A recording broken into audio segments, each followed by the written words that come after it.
ناظرین، ویڈیو دیکھنے سے پہلے اگر آپ نے ہمارا چینل سبسکرائب نہیں کیا تو کائنڈلی چینل کو سبسکرائب کر لیں اور بیل آئیکن کا بٹن کو لازمی پریس کر لیں تاکہ ہر آنے والی نئی ویڈیو آپ کو مل سکے۔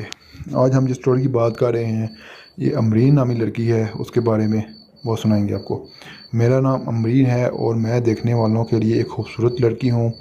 یہ کچھ سال پہلے کی بات ہے جب میری عمر 20 سال تھی اور میں جوانی کی حدود میں داخل ہوئی تھی۔ اس وقت میرا غبارہ 32 سائز کا تھا، لیکن میری کمر بہت زیادہ پتلی تھی، اس لیے ہارے اور پچھواڑا ہر وقت آنے جانے والا نشانہ بنے رہتے تھے، اور وہ لالچی ہوئی نظروں سے مجھے دیکھتے۔ کبھی مجھے اچھا لگتا اور خیالوں میں سوچنے لگتے، کبھی کوئی مجھ سے بھی اگر ہم بستر ہوگا تو کس طرح کرے گا، یہ سوچ کر میری کواری چکنی چمیلی پانی چھوڑ دیتی تھی۔ وقت میں میٹرک میں پڑھتی تھی، مجھے پڑھائی سے کوئی خاص لگاؤ نہیں تھا۔ اکثر اوقات ہوا جاتی تھی اور پھر کلاس میں اس طرح بچ جاتی تو مجھے اسٹاف روم میں بلا کر میرے ساتھ کچھ چھوڑ چھاڑ کر لیتے اور مجھے پاس کر دیتے، لیکن اب تک میں نے کسی کو مکمل طور پر نہیں سنا کتا۔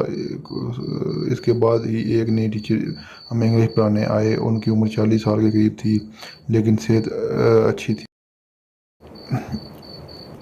کہ لڑکی ان پر ویسے ہی عاشق ہو جاتی ہیں۔ میں کلاس میں دیکھتی کہ وہ کسی کو زیادہ لفٹ نہیں کراتے تھے، لیکن اکثر لیکچر کے اوقات میرے قریب کھڑے ہو کر دیکھتے ہی دیکھتے تھے۔ میں سوچتی تھی کہ میرا مال انہیں بہت پسند ہے۔ جب دیکھتے میں بھی جان بوجھ کر انہیں دوپٹہ سائڈ پر کرا لیتی، اور ایک دو بار تو وہ جیسے بت بن کر کھڑے ہو گئے تو میں جلدی سے دوپٹہ ٹھیک کر لیتی۔ شک نہ ہو انہیں بورڈ کے پیپر آ رہے تھے، اس لیے سب تیاریوں میں مصروف تھے، اور کلاس میں بھی لڑکیاں بہت کم آ رہی تھیں۔ بورڈ کے پیپر سے پہلے ہمارا ایک اور امتحان ہوا کرتا تھا جس میں ہمیں پتہ لگتا تھا کہ ہمیں کتنے پانی میں ہے۔ انگلش کا پیپر دیکھ کر فارغ ہو جانے لگی تو سر انبیر تمہارا آج ٹھیک ہو جائے گا، اس لیے تم آ کر لے جانا۔ میں نے ان سے پوچھا کہ اسٹاف روم میں وہ بیٹھیں گے یا ہاسٹل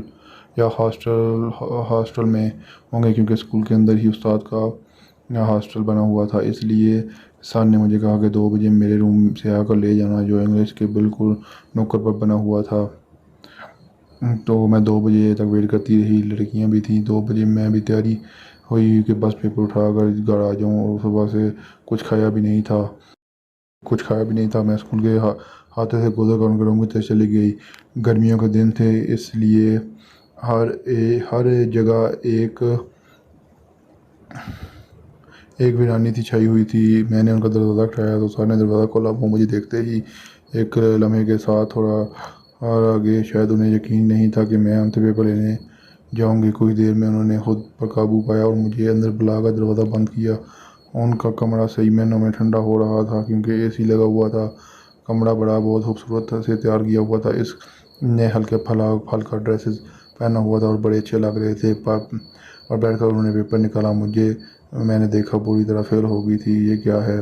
ویرانی تھی، بری طرح فیل ہو گئی، اور انہوں نے مجھ سے پوچھا کہ اس طرح کوئی فضول پیپر کرتا ہے کیا؟ انہوں نے میری وہی کمرے میں دل سے شروع کر دی تو مجھے رونا آ گیا، بلکہ رونا شروع کر دیا۔ یہ دیکھ کر ایک دم گھبرائے، پھر فر سے میرے لیے جوس نکالا کالا اور وہ، لیکن وقت مجھے خاص سمجھ نہیں آئی۔ میں نے کہا سر آپ اچھے دوست ہو، آپ مجھے پاس کر دیں۔ یہ سن کر تھوڑے مسکرائے، میرے کندھے پر ہاتھ پھیر کر بولے امرین دیکھو سب کچھ سے لگنے لگا، اور وہ قریب سے کبیر ہوتے ہوئے میرے بیک سائڈ پر میری زندگی سے تھوڑا اوپر ہاتھ رکھ کر بازو میرے گرد گھما کر آہستہ آہستہ میرے بالوں کی دبانے لگے۔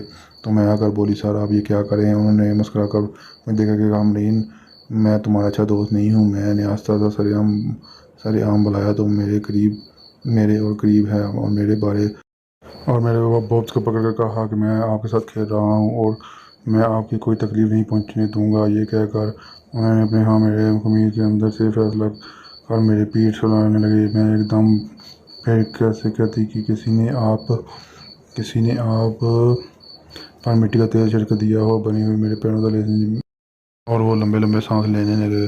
تو آپ خود سمجھدار ہیں کہ آگے کیا ہوا ہوگا۔